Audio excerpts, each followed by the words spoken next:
want to get in there, but it's more of like a horny thing and not like a.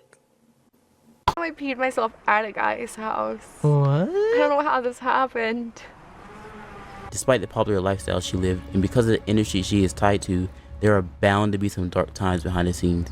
One of the more recent controversies happened back in October 2021 when Emily filed a defamation lawsuit against 10 defendants and fellow adult film actresses Gianna Dior and Adria Ray, who she had both worked with in the past, regarding a series of tweets about animal abuse allegations. She'll make appearances on various podcasts, sketches. She seemed to be living her best life, but however, like the lawsuit, it would unfortunately take a downward spiral. Okay. What the heck? Emily had succumbed to an addiction to drugs. This was made apparent from her appearance on the One Night with Steiny podcast, where her speech pattern had changed drastically from earlier podcasts and interviews, with slurred speech and even seemed to even pause mid-topic at some points. Like solely based on like the acting. They really didn't, and we did like some weird, like one of them, I think it was like very futuristic, and they always just had really good like story plots that you could like tap into, and they let me write one, and it was called Nymphomania or something like that. She's slurring her words, but at the same time, I've seen this clip. But at the same time, you can tell that she's distraught. There's something like she's thinking about something, or she's on something that's making her distraught and not being cognitive of what she's kind of saying. That's the thing. It's a little weird to me why she's doing that, but at the same time, like, she looks a little depressed. She looks a little different than her previous things, because before, she seemed very like, oh, I just do this. I'm very me. You see what I'm saying? I'm very, like, she's very impressionable, very happy, right? But when I see her in this clip, it just doesn't seem like she's right. And also, I can tell because the more you go through the industry that she was a part of, the more hate you get.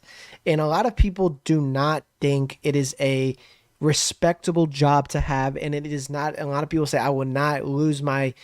They just don't think it's respectable.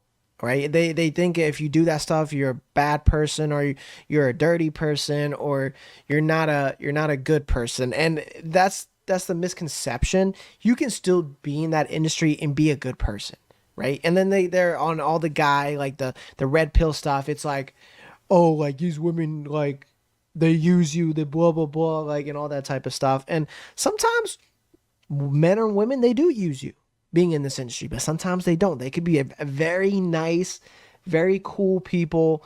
They just have that is just their job, and people need to realize that. You see what I'm saying? There's like people put these people in a category and think that they're these terrible people, but they're not. But let's keep watching. All the research I've done on this situation, this segment alone was extremely hard to watch, especially knowing what was going on in her life behind the scenes. However, on social media, all seemed to be going fine. Even on her TikTok, she seemed to be the happy dancing girl doing sketches, but behind the scenes, it would eventually take its toll. On March 7th, 2024, one of the most chilling headlines revealed this year was that Emily Willis was in a coma and critical condition. Oof. This is just one of the many devastating headlines revealed in the past couple weeks, as other adult film actresses Cagney Lynn Carter and Sophia Leone had also been reported to be dead. So that's, like I said before, there's a lot of hatred that when it comes to this industry, there's a lot of trolls, a lot of people trying to bring you down, trying to make you feel some type of way. You see what I'm saying? And you got to understand, right? You got to understand that it's a lot of, like, some people, they just can't take it. When you're in social media, you're going to get a lot of hate, bro. I get a lot of hate comments. I'm not saying I'm in the same industry as she, right?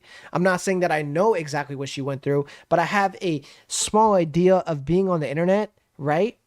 And the reactions, especially on short form, a lot of people do not like this. Oh, you do this, you use people, blah blah blah. You're this terrible person, bro. Why you so dumb? Why are you doing this? Why are you doing that? And this, dude, you could go, like, I probably get more than 1,000 hate comments a day, easy, on all social media platforms combined, right? But being in that industry, right, and people just, if especially you're on Twitter.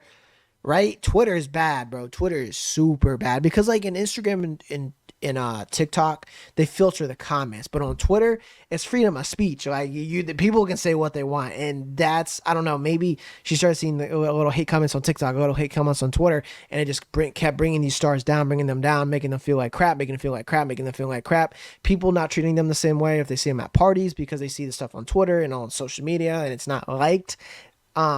And it keeps bringing them down, and then this happens. You see what I'm saying? They get to that state where they need to, they don't take time to relax. They do not take time off from the internet. They do not take time to be like, hey, people say this about me, but I'm not this type of person. And some people, it just breaks them. I'm being honest. It breaks them. I've seen it, bro. I've not with in this industry, but I've seen it with other influencers where they ruin their careers. They ruin it. They just let these trolls, they let these people take advantage of them. They stop streaming. They stop making content. They stop doing all these things. They said it's not for me because of all this hatred.